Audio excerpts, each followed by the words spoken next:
নমস্কার। গোপচুরি সুকুমার রায়।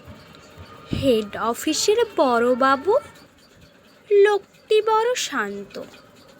তার যেমন মাথার ব্যামো কেউ কখনো জানত।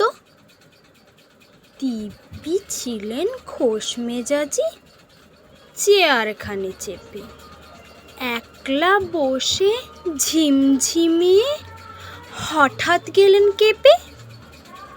আঁতকে উঠে হাত পা ছুঁড়ে চোখটি করে গোল। হঠাৎ বলেন, গেলুম গেলুম, আমায় ধরে তোল। তাই শুনে কেউ বদ্যি ডাকে, কেউ বা হাঁকে পুলিশ, কেউ বা বলে কামড়ে দেবে, সাবধানেতে তুলিস। ব্যস্ত সবাই এদিক ওদিক করছে ঘোরাঘুরি। বাবু হাঁকেন, ওরে আমার গোঁফ গিয়েছে চুরি। গোঁফ হারানো আজব কথা, তাও কি হয় সত্যি?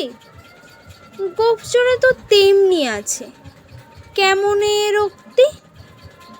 সবাই তাকে বুঝিয়ে বলে, সামনে ধরে আয় না, মোটেও গোঁফ হয়নি চুরি, কক্ষনো তা হয় না।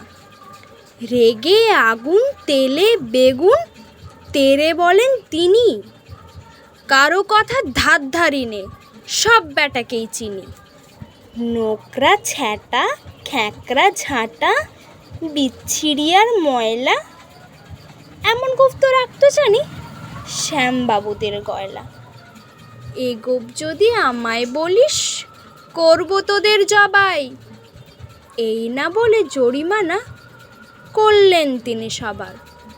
ভীষণ রেগে বিষম খেয়ে দিলেন লিখে খাতায়, কাউকে বেশি লাই দিতে নেই, সবাই চড়ে মাথায়।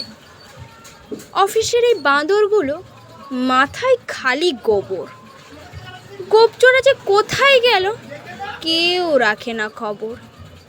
ইচ্ছে করে এই ব্যাটাদের গোপ ধরে খুব নাচি, মুখগুলোর মুন্ডু ধরে কোদাল দিয়ে চাচি।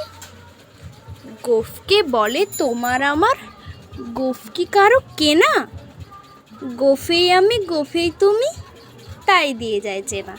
নমস্কার।